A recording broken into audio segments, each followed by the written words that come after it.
Keajaiban dunia itu ada 3. Pertama, mukjizat, dan itu hanya dimiliki para nabi dan rasul. Yang kedua, karamah, dan itu dimiliki para wali-wali Allah dari kalangan para ulama dan orang-orang saleh. Dan yang ketiga, sihir, dan inilah yang dimiliki oleh dukun-dukun, bomo dan yang sejenisnya. Lah Imam Nawawi mengakui banyaknya karamah yang ada pada Syekh Abdul Qadir Jailani. Bahkan ini pun dikatakan oleh Iz bin Abdis Salam, innahu lam tatawa tara karamatu ahadin minal masyayikh illa Syekh Abdul Qadir Jailani, fa inna karamatihi nukilat bit tawatur. Tidak ada satupun berita yang masyhur dari para ulama, dari karamah-karamah para masyayikh yang lebih masyhur, yang banyak diceritakan manusia melebihi karamahnya Syekh Abdul Qadir Jailani. Itu pengakuan ulama besar Al-Iz bin Abdis Salam itu. Bahkan Imam Zahabi memuji luar biasa. Ingat, kalau sudah Imam Zahabi yang bicara, berarti orang ini bukan kaleng-kaleng. Orang ini orang betul. Ya. Kata Imam Zahabi rahimahullahu ta'ala ketika mensifati Syekh Abdul Qadir Jailani, dia mengatakan Asy-Syaikhul Imam Al-Alim Az-Zahid Al-Arif Al-Qudwatu Syekhul Islam Alamul Awliya Muhyiddin Abu Muhammad Abdul Qadir Ibn Abi Saleh Abdullah Al-Jailani rahimahullahu ta'ala. Kata Imam Zahabi, Abdul Qadir Jailani adalah seorang syekh, seorang imam, seorang alim, orangnya paling zuhud, paling cerdas, dan layak diikuti kehidupannya.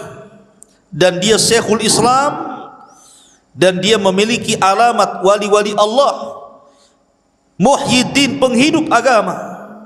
Kunyahnya Abu Muhammad Abdul Qadir Al-Jailani rahimahullahu ta'ala.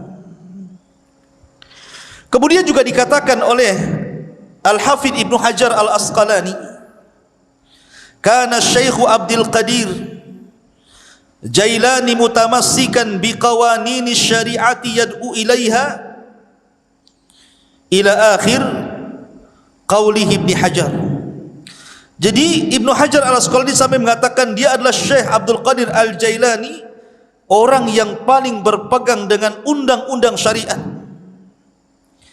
Bahkan dikatakan oleh Al-Imam Ibnu Qudamah Al-Maqdisi, Ma'ruf Ibnu Qudamah, dia mengatakan dakhalna bi Baghdad sanata 61 wa 500. Aku masuk ke Baghdad pada tahun 561 Hijriah. Fa idza Syekh Abdul Qadir Jailani biha intahat ilaiha biha ilman wa amalan wa halan wastifta'an. Ternyata semua ilmu orang-orang Baghdad, amalan orang-orang Baghdad, fatwa orang-orang Baghdad kembali kepada Syekh Abdul Qadir Jailani.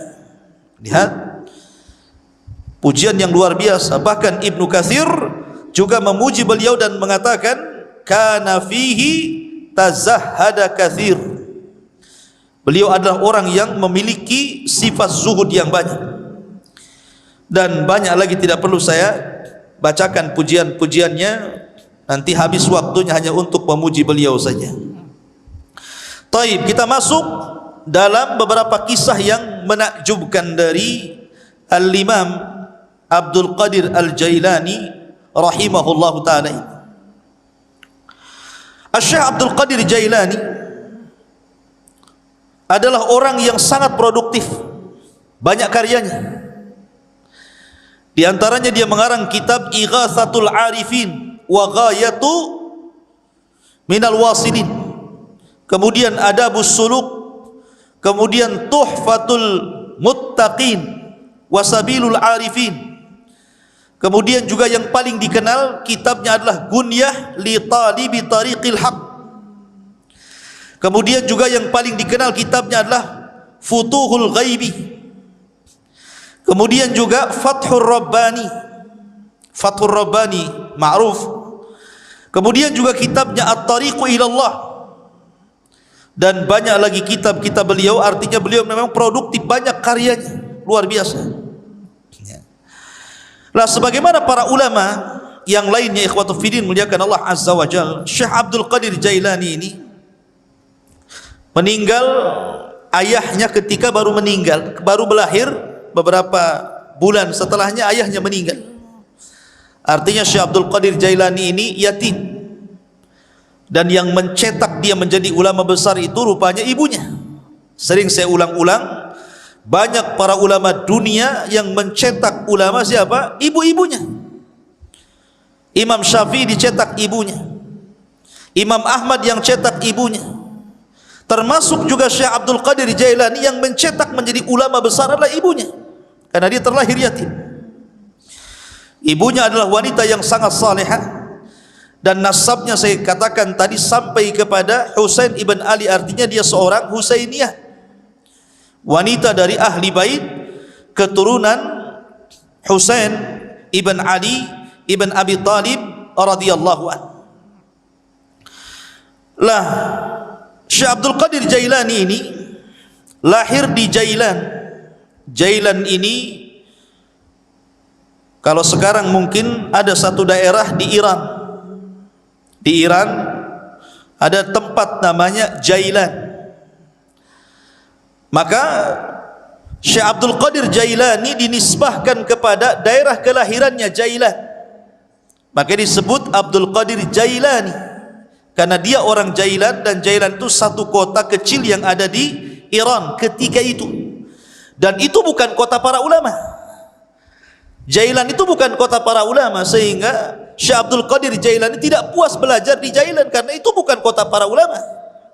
Maka sebagaimana umumnya para ulama, dia pun rihlah li talabul ilmi, berangkatlah dia dari Jailan menuju Baghdad. Dan Baghdad kala itu adalah kota para ulama. Terlahir ulama-ulama dunia, ma'ruf Baghdad itu. Ya. Tetapi sayang ketika diserang oleh Tatar, tentara Mongolia, maka tentara Tatar banyak membakar kitab-kitab para ulama sehingga banyak yang hilang sampai hari ini. Keganasan Mongolia ketika menyerang Tatar di zaman Syekhul Islam Ibnu Taimiyah rahimahullahu taala. Walaupun ketika Abdul Qadir Jailani hidup di zaman Khalifah Abbasiyah, dan ketika itu memang kondisinya sangat memprihatinkan karena banyak terjadi huru peperangan, di mana orang-orang Antokiyah, orang-orang Salibi itu, orang-orang Nasrani menyerang kaum muslimin, dan ribuan kaum muslimin banyak meninggal dunia. Memang banyak kekacauan di zaman itu. Tetapi walaupun demikian, Baghdad itu masih negara atau kota yang sangat dicintai para thalabatul ilmi karena masih banyak ulama yang hidup di situ. Salah satunya adalah tujuan safarnya Syekh Abdul Qadir Al-Jailani rahimahullahu taala ketika usianya 18 tahun, kemudian dia safar dari Jailan menuju Baghdad, dan dia belajar di rantau selama 33 tahun baru pulang. Ya. Anda bisa bayangkan, besar-besar di jalan tuh, tua-tua di jalan ya. 33 tahun. Coba bayangkan, ini pondok Jabal Uhud nih, tiap minggu dijenguk. Kadang-kadang minta pulang. Ini Syekh Abdul Qadir Jailani 33 tahun dia enggak dijenguk sama ibunya. Betul-betul setelah dia menguasai seluruh funun ilmu, baru dia pulang menjadi Syekh Baghdad. Diakui keilmuannya. Makanya salah satu syarat talabul ilmi kata Imam Syafi'i, tuluz zaman, lamanya waktu. Karena ilmu itu bukan ta'ammul tapi ta'allum. Bukan ta'ammul, bukan dipikirkan tiba-tiba dapat ilmu yang disebut dengan laduni, bukan, tapi dengan cara belajar. Salah satunya diperlukan tuluz zaman, panjangnya waktu. Maka Syekh Abdul Qadir Jailani belajar 33 tahun, menguasai akidah, fikih, usul, mustalah, hadis, macam-macam dikuasai.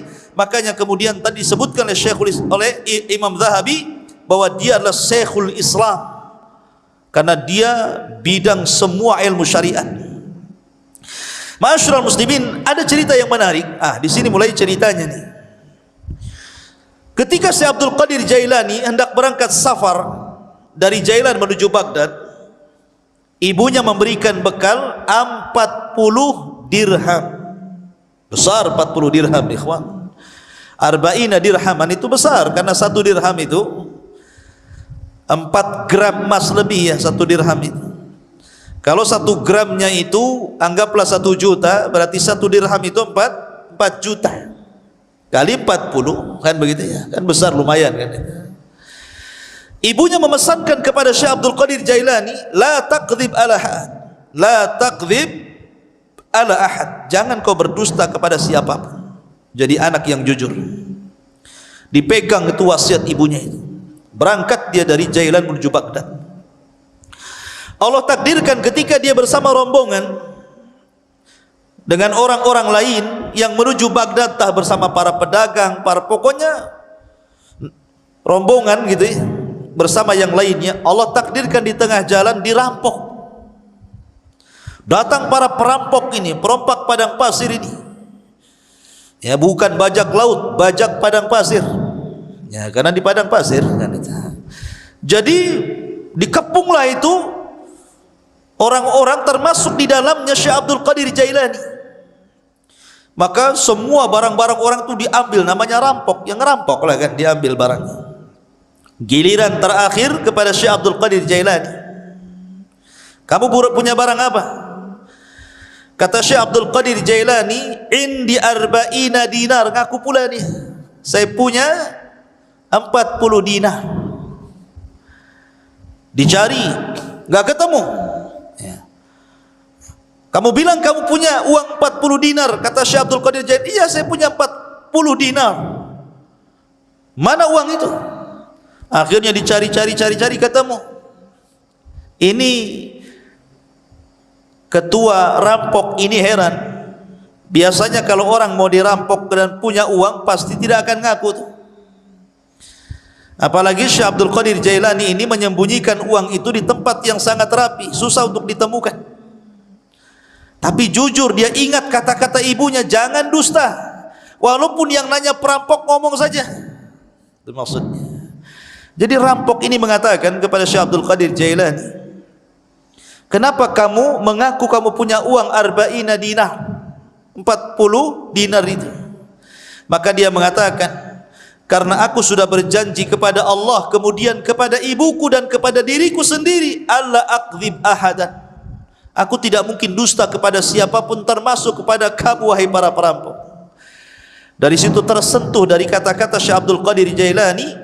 Maka rampok ini seumur hidup tidak pernah menangis. Ketika itu dia meneteskan air mata karena melihat kejujuran Syekh Abdul Qadir Jailani, dan setelah itu dia bertobat dari rampoknya. Perampok tobat karena melihat kejujuran Syekh Abdul Qadir Jailani. Karamah ikhwan ya. Ma'asyiral muslimin yang dimuliakan Allah Azza wa Jalla. Kemudian ketika dia sampai saja di kota Baghdad, ingat kota Baghdad itu sekali lagi itu ibu kota, kota yang metropolitan bahasa kita, semua serba mahal ya. Sementara bekal Syekh Abdul Qadir Jailani ini hanya bisa dimakan beberapa hari dan bulan, tidak bisa bertahan bertahun-tahun. Makanya disebutkan oleh para ulama bagaimana kesabaran Syekh Abdul Qadir Jailani ketika menuntut ilmu, ikhwan. Dijelaskan bahwa gini, jadi disebutkan oleh Al-Hafidh Ibnu Rajab Al-Hambali rahimahullahu ta'ala dalam kitabnya Dhailut Tabaqat Al-Hambali. Jadi Syekh Abdul Qadir Jailani ini karena sudah habis bekal sama sekali, nggak ada yang dimakan. Akhirnya kemudian dia pun selalu datang ke sungai. Jadi sungai itu, di tepi sungai itu biasanya orang-orang pasar. Orang-orang pasar itu kalau tidak laku, maka sayuran-sayuran itu dibuang di tepi sungai itu. Jadi Syekh Abdul Qadir Jailani kalau sudah tutup pasar, dia nunggu di situ. Jadi kalau ada sayur yang dibuang, maka dia kutip, dia bersihkan, dia bawa pulang, dia makan. Sampai suatu ketika memang lapar betul. Maka sebagaimana kebiasaannya, Karena ingat, dia punya izzah ya, kemuliaan, dia tidak mau minta siapapun, tidak mau jadi pengemis maknanya. Lah, suatu ketika dia sudah menunggu, rupanya di sungai pun banyak juga orang yang sama seperti dia kelaparannya. Ketika sampai sudah habis sayur yang dibuang itu, karena diambil orang. Bertiga hari berturut-turut, datang ke situ sudah enggak ada, datang ke situ sudah enggak ada. Akhirnya dia 3 hari tidak makan, hanya minum, lemas, hampir mati. Paksalah kemudian dia duduk di majlis Yasin. Lah ketika dia duduk itulah dia sudah lemas, sudahlah, dah pasrah, mati-matilah kan, begitu kelaparan. Rupanya ada anak muda datang dari kejauhan masuk ke masjid bawa roti sama daging panggang. Dimakan di hadapan dia, ditengokin. Setiap dia makan roti, Abdul Qadir Jailani yang melihat dari kejauhan ikut mangap juga. Nama orang lapar. Lihat orang makan ikut lapar kan gitu kan. Tengok dia makan mangap juga. Tengok dia ngunyah juga. Padahal nggak ada yang dikunyah. Orang laparnya seperti Fata Morgana kan itu dilihatnya. Akhirnya anak muda yang makan ini memperhatikan Syekh Abdul Qadir Jailani ini aneh. Didekati akhirnya dan ditanya, kamu ini siapa? Dan dari mana? Kemudian dia mengatakan, ana Abdul Qadir dari Jailan. Peranjat anak muda ini dan mengatakan, saya juga dari Jailan, sama dengan kamu. Siapa namamu tadi? Abdul Qadir. Siapa nama ayahmu? Si Anu. Siapa nama ibumu? Si Anu. Mana kampungmu ini? Gitu. Langsung gemetar orang ini dan mengatakan, sesungguhnya ibumu itu menitipkan uang kepadaku untuk dihantar kepadamu dan beberapa roti. Aku sudah putus asa mencarimu, sampai roti yang dititipkan ibumu ku makan juga, tapi aku takut mengambil uangmu, sehingga terpaksa aku makan bangkai karena darurah. Rupanya Allah takdirkan saya ketemu di masjid ini dengan kamu, wahai Abdul Qadir. Ini uang yang dititipkan ibumu kepadaku, ambillah. Tolong ikhlaskan roti yang dititipkan ibumu yang sudah kumakan. Ya. Lihat bagaimana kondisi Syekh Abdul Qadir Jailani. Ini thalabul ilmi namanya ya, kelaparan gitu. Mana ada di Jabal Uhud kelaparan, yang ada dibuang-buang. Enggak habis lauknya masih banyak kan itu. Ya, kenapa? Udah makan nambah lagi di warung. Thalabul ilmi sekarang dipenuhi makanan, bukan dipenuhi ilmu. Di lemarinya bukan kitab, Indomie. Ma'asyiral muslimin yang dimuliakan Allah Azza wa Jalla. Jadi begitulah Syekh Abdul Qadir Jailani rahimahullahu taala, kesabaran dalam menuntut ilmu. Ada kisah yang menarik juga ya kawan. Disebutkan tentang perdebatan Syekh Abdul Qadir Jailani dengan syaitan, dengan iblis. Debat dengan syaitan. Ya. Dan itu disebutkan oleh Syekhul Islam Ibnu Taimiyah rahimahullahu taala dan dikatakan oleh Asy-Syaikh Shalih Al-Fauzan hafizahullahu taala, ini menunjukkan bagaimana kecerdasan fikihnya Abdul Qadir Jailani. Sampai Syekh Shalih Al-Fauzan hafizahullahu taala mengatakan, ini menunjukkan kecerdasan fikihnya Syekh Abdul Qadir Jailani ketika berbantah dengan syaitan. Bagaimana kisahnya? Dijelaskan suatu ketika beliau mengatakan, saya sedang safar dan ketika itu cuaca sangat panas sekali. Ala harri fi ba'dil asfar, panas sekali. Tiba-tiba ketika panas terik gitu kan, karena matahari memancar luar biasa, tiba-tiba ada awan. Awan itu menaungi kepalaku, menghalangi antara terik matahari dengan kepalaku. Dari situlah tiba-tiba dari awan hitam yang menaungi diriku, kata Syekh Abdul Qadir Jailani, nada munadin, tiba-tiba ada yang menyeru dari langit sana, ada yang menyeru dan mengatakan, ya Abdul Qadir, ana rabbuk. Wahai Abdul Qadir Jailani, saya adalah Rabbmu. Maka Syekh Abdul Qadir Jailani rafa'a ra'sah, melihat ke langit dan mengatakan, antallah la ilaha illahu, apakah engkau adalah Allah yang tidak ada sembahan berhak disembah kecuali Dia? Maka kemudian suara itu ada lagi di langit dan mengatakan, ana rabbuk, saya Tuhanmu. Ana rabbuk, saya Tuhanmu. Syekh Abdul Qadir Jailani mendengarkan sampai akhirnya, setelah dia mengatakan ana rabbuk wa qad ahlaltu laka ma haramtu alaika ya Abdul Qadir. Saya Tuhan wahai Abdul Qadir, aku telah halalkan yang sebelumnya kuharamkan kepadamu. Maknanya semua manusia haram melakukan ini, kau halal. Semua manusia haram memakan khamar, kau halal. Semua haram berzinah, kau halal. Pokoknya seperti itu. Tiba-tiba Syekh Abdul Qadir Jailani mendengar kata-kata, aku sudah menghalalkan kepadamu yang diharamkan aku kepada selainmu.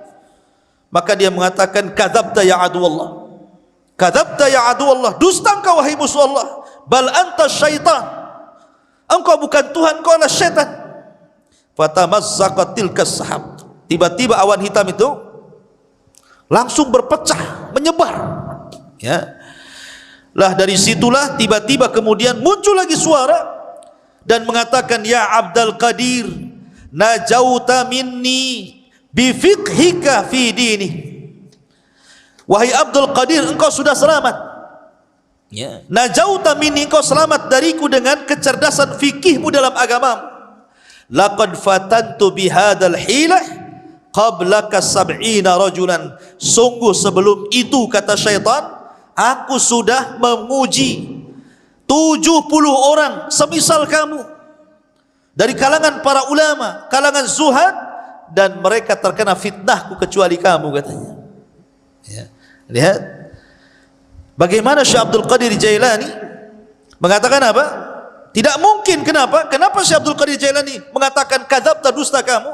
Karena kata Syekh Abdul Qadir Jailani, ketika ditanya, maka dia mengatakan, araftu annahu syaitan. Kenapa aku tahu dia syaitan? Karena ketika dia mengatakan aku halalkan kepadamu yang kuharamkan kepada selainmu, maka dia mengatakan, li anna ba'da Rasulillah sallallahu alaihi wasallam la tahlila wa la tahrim. Tidak ada yang berhak menghalalkan dan tidak ada yang berhak mengharamkan setelah Nabi sallallahu alaihi wasallam. Bagaimana mungkin kalau kemudian dalam dunia tarekat, ya, di mana orang itu kalau sudah tingkatan makrifat sampai meyakini adanya hululiyah, manunggale Gusti, gitu ya, bahwa Allah itu betul-betul menyatu dengan badan. Tiba-tiba kemudian seseorang boleh tidak melaksanakan sholat, boleh meninggalkan zakat, boleh meninggalkan puasa, boleh tidak haji, karena alasannya Tuhan sudah menyatu. Ana anta, anta ana, bahasanya. Saya kamu, kamu saya, katanya. Bingung dia, mana saya, mana Tuhan, karena menyatu masalahnya, ya. Makanya terkadang makin makrifat itu bukan makin baik, makin bejat, kan begitu. Karena dia meninggalkan sholat, dia meninggalkan apapun. Ketika ditanya, kenapa anda tidak sholat? Siapa bilang saya tidak sholat? Bukankah Allah yang mengatakan, inna sholata li dzikri, sholat itu untuk mengingat diriku. Jadi kalau aku sudah ingat Allah, aku sudah sholat, katanya. Karena sholat itu untuk mengingat diriku.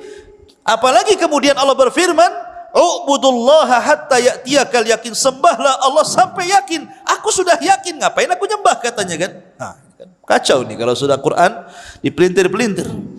Padahal yang dimaksud sembahlah Allah sampai yakin, maksudnya sampai ajal. Yakin di sini maknanya ajal, kata Imam Ibnu Katsir rahimahullahu taala dan ahli tafsir yang lainnya. Sembah Allah sampai mati, bukan sampai yakin. Artinya kalau sudah yakin tidak perlu sembah, gitu ya. Nah, itu kebelinger tuh. Ma'asyiral muslimin, jadi Syekh Abdul Qadir Jailani mengatakan apa? Dia mengatakan bahwa setelah Rasul tidak ada yang menghalalkan, tidak ada yang mengharamkan. Makanya dia mengatakan kepada syaitan, ya, kadzabta, dusta kamu. Enggak mungkin halal bagiku, haram bagi orang lain, atau sebaliknya, kan gitu. Ma'asyiral muslimin yang dimuliakan Allah Azza wa Jalla. Dari sinilah maka Syekhul Islam Ibnu Taimiyah rahimahullahu taala, beliau memuji dua perkara dari sosok Syekh Abdul Qadir Jailani. Pertama, ketika Abdul Qadir Jailani membahas tentang takdir dan membantah penyimpangan dalam Qadariyah. Yang kedua, bagaimana ketika Abdul Qadir Jailani mendebat syaitan. Dari sini salah kata Imam Ibnu Taimiyah, aku sangat mengagumi Syekh Abdul Qadir Jailani, sebagaimana disebutkan Imam Abdul Qayyim dalam kitabnya Madarijus Salikin fi iyyaka na'budu wa iyyaka nasta'in. Ma'asyiral muslimin yang dimuliakan Allah Subhanahu wa taala, Syekh Abdul Qadir Jailani walaupun dia sudah menjadi ulama besar, tapi dia dikenal keberaniannya, laumata laim, enggak peduli orang dia. Dia tidak takut kecuali kepada Allah. Syekh Abdul Qadir Jailani tidak takut siapapun, sampai kepada penguasa dia tidak takut. Ya. Dan dia suatu ketika salah satu Khalifah Abbasiyah itu bernadar, nadarnya seperti ini: saya akan beribadah kepada Allah di waktu di mana manusia tidak ada yang beribadah. Gimana caranya coba? Saya akan beribadah di waktu di mana tidak ada satupun manusia yang beribadah. Kira-kira kapan tuh? Mana bisa? Ya kan?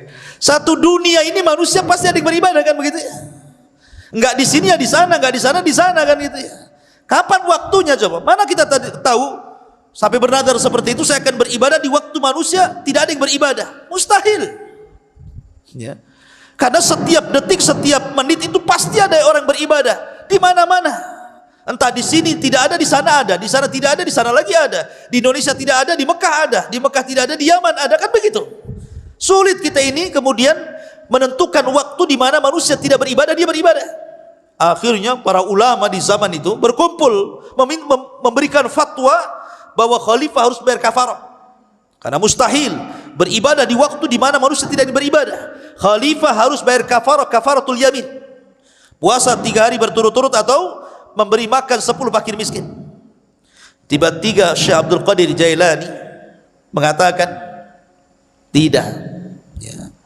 Kamu harus tetap beribadah di mana manusia tidak ada satupun yang beribadah dengan ibadah yang sama dengan kamu. Kata Khalifah bingung. Kenapa Syekh Abdul Qadir Jailani memfatwakan seperti itu? Yang lain mengatakan bayar kafarah, dia pula kau harus tetap melaksanakannya. Kata Khalifah, lalu ibadah apa itu?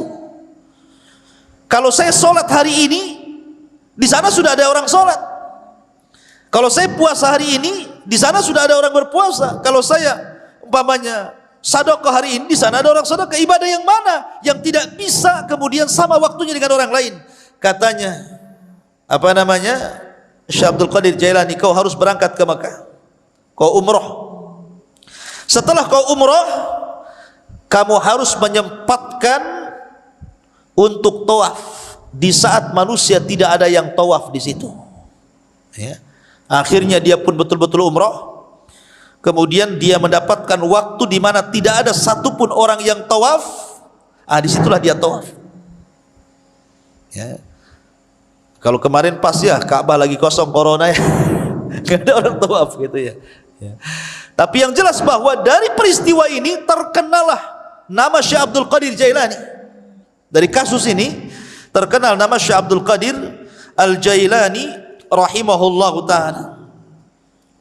Ma'asyiral muslimin yang dimuliakan Allah Subhanahu wa ta'ala, Syekh Abdul Qadir Jailani banyak perkataan-perkataan emas beliau yang kita bisa petik dari untayan-untayan kata-kata mutiara beliau. Di antaranya beliau mengatakan, tir ilal haqqi bijanahi alkitab was sunnah. Terbanglah kau kejar kebenaran dengan 2 sayap Al-Quran dan sunnah. Kemudian juga beliau mengatakan, akhrijud dunya min qulubikum ila aidikum fa innaha la tadurrukum. Keluarkan dunia dari hati-hati kalian, letakkan di tangan-tangan kalian, karena kalau itu yang kalian lakukan maka dunia tidak membahayakan diri kalian. Itulah zuhud namanya, meletakkan dunia di tangan dan mengeluarkan dari hati. Sebab kalau dunia lenyap, hati tidak terganggu karena dia serahkan kepada Allah Azza wa Jalla. Itulah hakikat zuhud. Walaupun dia kaya, selama kekayaan berada di tangan, hatinya diserahkan kepada Allah. Walaupun harta harus hilang, maka hati tidak mungkin terpikirkan dengan hilangnya harta. Kemudian beliau mengatakan, la tadlimu ahadan walau bisu'i dhannikum fa inna rabbakum la yujawizu dzulma zalimin. Jangan kalian menzalimi siapapun, walaupun dengan suudzon, karena Rabb kalian tidak mungkin melewatkan kezaliman orang yang zalim. Orang zalim itu terbatas, ya. Tidak mungkin kalau dia menzalimi kemudian betul-betul kita ini mendapatkan kecelakaan sesuai kehendaknya, tidak. Karena kezaliman yang dia lakukan pun sudah dicatat di Lauhil Mahfuz. Bahkan dalam khutbahnya beliau mengatakan, ayyuhan nas, wahai manusia, ya ibna Adam, wahai anak Adam, ish ma syi'ta fid dunya fa innal mauta sayati. Hiduplah kamu di dunia sesukamu, karena kematian akan mendatangi kamu. Wa ahbib dunya mastata' fa innaka satufariqaha. Cintai dunia sekehendakmu, karena dunia pasti akan meninggalkan kamu. Wa'mal mastata'ta fa innallaha bi amalika sayuzik. Beramalah semampu kamu, karena sungguhnya Allah dengan amalanmu akan membalas seluruh amalan. Dan banyak kisah-kisah yang menarik, tetapi kalau kita melihat Syekh Abdul Qadir Jailani ini, ikhwan, dia seorang ulama Hambali. Ingat, seorang ulama Hambali. Memang dia itu punya kelebihan, kalau dia berceramah, memang dia seorang orator. Orang itu mudah menangis apabila mendengar kata-kata Syekh Abdul Qadir Jailani. Makanya kalau dia membuka majlis ilmu, majlis taklim itu, yang datang ngaji setiap kali menyampaikan kajian 70.000 rajulin, 70.000 talabatul ilmi, 70.000 para talabatul ilmi itu nomplok di masjidnya itu.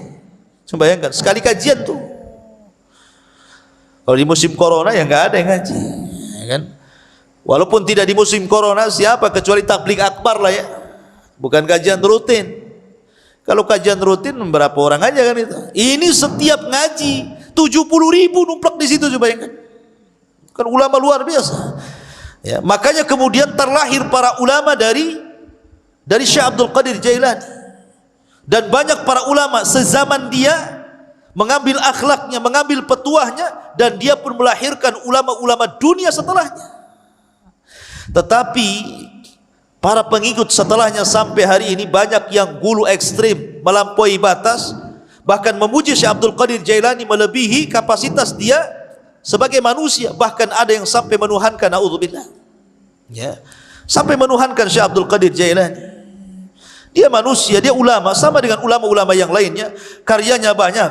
Terkadang orang-orang yang mengkultuskan Syekh Abdul Qadir Jailani, dia sendiri tidak paham siapa Abdul Qadir Jailani, bagaimana karya-karyanya, bagaimana pengetahuannya, bagaimana pendapat-pendapat dia seputar solat, seputar zakat, seputar puasa, muamalah. Kadang nggak paham, ya. Dia hanya terbawa cerita orang, terkadang cerita khurafat-khurafat yang ditimbulkan, yang tidak ada sanad kepada beliau, akhirnya mengkultuskan dan sampai menuhankan, naudzubillah. Ingat bahwa manusia tetaplah manusia. Kita hargai dia seorang ulama besar, ulama hadis, ulama tafsir, ulama fikih, sama dengan ulama-ulama yang lainnya, ya.